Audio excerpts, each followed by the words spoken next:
Welcome to our next podcast episode. Today, we are undertaking an executive deep dive into the high-stakes world of property development. Right. We are looking at the hidden mechanics of how raw land is transformed into thriving communities and commercial hubs. Exactly. And to do this, we are using Willem Tait's comprehensive book, Real Estate Development and Deal Making. The mission here is to equip you, the listener, with a structural understanding of how these complex deals actually work. Yes, we want to extract the core legal and real estate business strategies. So we will be analyzing market research, risk management, PropTech, and the vital interplay between the key players in the industry. It is a critical roadmap for anyone looking to understand the built environment. But before we get into the specific chapters, we should briefly discuss the author. Willem Tait is an established author with a diverse portfolio of multiple books. He is, yes. He is a management consultant, an enterprise strategist, and a retained advisory specialist. He also works extensively as a coach, a mentor, and a public speaker. Right, and for those of you listening who want to explore his offerings further, the most direct way to access his professional consultancy or read his research papers on academia.edu and his regular writing on medium.com and substack.com is via the Linktree URL located in the bio of this podcast. And regarding his writing, his books are available worldwide. You can find them at Amazon, Apple Books, Walmart, Barnes & Noble, Ball.com, Waterstones, Exclusive Books, and major retailers globally. You can also request or message your local librarian to acquire the book. Or simply check digital apps and platforms like Overdrive, Libby, Hoopla, or Odilo, where it may actually be available for free. Absolutely. Yeah. So returning to the core analysis of the book, I think we have to start at the very beginning of the development cycle, the initial vision. Well, I always think of property development like directing a massive Hollywood blockbuster.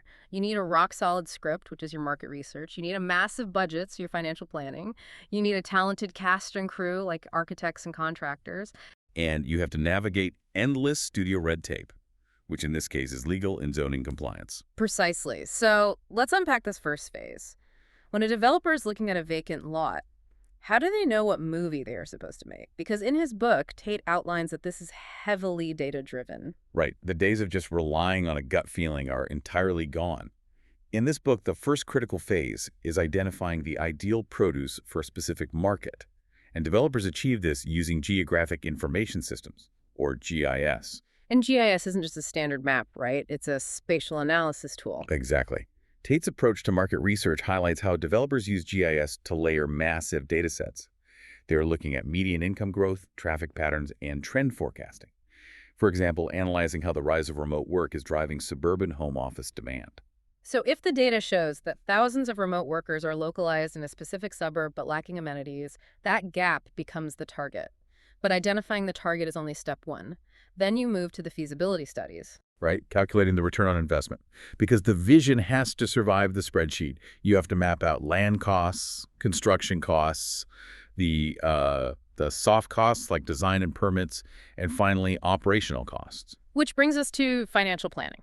You have to balance the capital stack, and his writing reflects that this is a constant tension between equity financing and debt financing. It is a delicate balance. With equity financing, you are spreading the risk among investors, but you are diluting your own ownership and future profits. Right, and with debt financing, you keep control, but you are taking on interest, and that interest starts compounding immediately. Yes, which is why developers absolutely must build in a 5 to 10% contingency fund. Okay, here's where it gets really interesting for me. If a developer does all this GIS research, calculates their ROI perfectly, and builds in a 10% contingency fund, why do we still see so many half-finished, bankrupt projects in our cities? What is the blind spot there? Well, what's fascinating here is that a feasibility study isn't a crystal ball. It is simply a risk mapping tool based on current conditions. The blind spots lie in unpredictable variables. You mean like sudden macroeconomic shifts? Exactly. Sudden market shifts, supply chain collapses, or unexpected zoning surprises. If the central bank raises interest rates unexpectedly, the math on your debt financing changes overnight. That 10% contingency can evaporate remarkably fast. So continuous adaptation is required, which transitions us perfectly into Section 2, managing the logistics and the literal construction. Because once the numbers make sense, this project moves from a spreadsheet to a physical reality. And that introduces a labyrinth of legal and logistical hurdles. In his book, Tate explains that navigating zoning laws is a major barrier. Whether it's residential, commercial, industrial, or mixed use, you are bound by strict parameters. Not to mention the building codes. Structural standards, fire safety protocols, energy efficiency mandates. I equate it to navigating a giant game of legal Tetris. Everything has to drop into the exact right place. And if it doesn't, the project stalls. This is where permitting and contracts become vital. Tate outlines that the scope of work, payment terms, and dispute resolution clauses are essential to build trust and, more importantly, to mitigate risk. Let me ask you about those cascading delays, though. What happens if you manage to secure a tricky zoning variance, but then your material supply chain collapses? How does a developer actually survive that? That is where we see the compounding danger of soft costs. Hard costs are your physical materials and labor. But soft costs, well, that's the cost of holding a site. It's the insurance, the property taxes, and the interest on your debt while you wait for permits and materials. So just sitting there doing nothing is actively eating into the profit margins. Precisely. Soft costs are a silent bleed. So compliance and supply chain logistics aren't just administrative tasks. They are proactive risk management strategies to prevent costly project shutdowns. Right. And you need quality assurance, punch lists, and final occupancy certifications to finally stop that bleed. But let's say you do all that, the building is finished, we move to Section 3. Because a completed building is just an expensive paperweight if no one wants to live or work there. Absolutely. You have to transition from constructing the asset to mitigating risk through sales and marketing. And in the book, Tate heavily emphasizes pre-selling and pre-letting. Which is securing buyers or tenants before construction even finishes. Right. It generates early cash flow, it validates the market demand to your lenders, and it drastically reduces the risk of holding empty units. It almost sounds like a cheat code to fund your own project. But let's look at the downside. What if you pre-sell a bunch of luxury condos and then the market crashes or construction costs skyrocket before it's actually built? Who holds the bag in that scenario? Well, that is a critical vulnerability. Pre-selling shares the risk with the buyer, but it demands absolutely airtight contracts. If we connect this to the bigger picture, managing risk isn't about avoiding it entirely. Right, it's about strategic distribution. Exactly. You strategically distribute the risk so a single point of failure doesn't collapse the whole deal. Use contractual safeguards, like penalty clauses for contractor delays or escalation clauses that adjust the final price if material costs surge unexpectedly. So you aren't absorbing the volatility alone. That makes perfect sense. Now, surviving today's risks is one thing, but future-proofing a real estate empire requires adapting to new standards. Let's pivot to Section 4, sustainability and PropTech. This is an area where the industry is moving incredibly fast. In his book, Tate outlines that sustainability is no longer just an optional public relations tool. Green building is a financial imperative. Right, features like solar panels, low-flow fixtures, and non-toxic materials. They reduce operational costs, but they also attract eco-conscious buyers. And more importantly, they attract institutional investors who view sustainable assets as fundamentally lower risk, which ties directly into the technology aspect, the rise of PropTech. Yes, using AI for predictive market analysis and construction optimization, and leveraging 3D modeling and virtual reality. Right, VR is no longer a gimmick. Developers are using remote virtual tours to secure early stakeholder buy-in from investors who might be sitting on another continent. So it's no longer just the old cliche of location, location, location. It seems to be algorithm, eco-rating, location. Are traditional developers going to be completely left behind if they aren't offering VR tours and AI-driven smart HVAC systems? Without a doubt, sustainability and PropTech are rapidly becoming the baseline standard. And this raises an important question for dealmakers.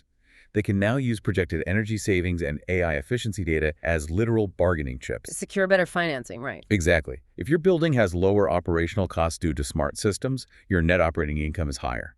Lenders see that as a safer bet, which translates to better loan terms. It's fascinating how technology directly manipulates the capital stack. Which brings us to our final section. We need to look at the humans actually pulling the strings here. Section 5, the personas of real estate. Yes, Tate's approach to this is very structural.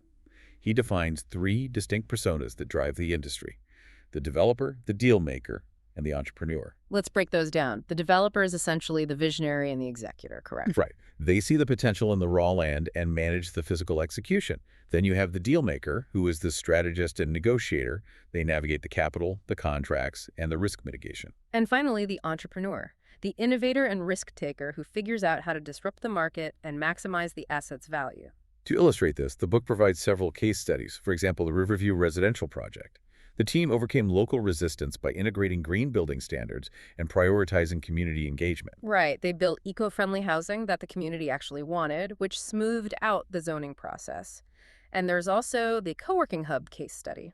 Yes, that one highlights the entrepreneur persona, thriving in a highly competitive market by utilizing targeted branding, flexible pricing models, and integrating smart building tech to lower overhead. And the third case study, the urban mixed-use development. This perfectly illustrates the dealmaker. It really does. Navigating a complex public-private partnership. The dealmaker used innovative financing, likely mechanisms like tax increment financing and strict risk mitigation clauses to align the city's goals with the private investor's return requirements. So looking at these three distinct roles, what does this all mean for you, the listener? Can one single person really wear all three of these hats effectively, or is modern real estate essentially a team sport? Tait concludes that while an individual can certainly cultivate all three mindsets, true scale requires collaboration. The real magic, the exponential growth, happens when a visionary developer pairs with a sharp deal maker and a disruptive entrepreneur. It creates a coalition that can weather almost any market volatility. So to wrap up this analysis, we've journeyed from the initial spark of an idea on a vacant lot right through the gauntlet of feasibility, finance, construction, and sales. And we've looked at the high-tech, green buildings of tomorrow. Tait's work definitively proves that real estate is a dynamic, continuous cycle of creation and reinvention. It really changes your perspective. And that leaves us with a final provocative thought for you to consider. The next time you walk down the street and see a crane in the sky or a vacant dirt lot, don't just see dirt and steel. Right, look at the mechanics behind it. Exactly. Ask yourself, what hidden opportunities would the developer see in that space? What financial leverage would the deal maker find to make it a reality? And how would the entrepreneur completely disrupt the end product?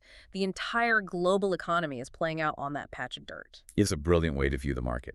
And as a quick reminder before we finish, you can secure your own copy of Willem Tait's books globally through major retailers like Amazon and Apple Books, or via library apps like Overdrive and Libby. Yes, and definitely check the links in the show notes to connect with Willem directly for professional advisory services through his Linktree.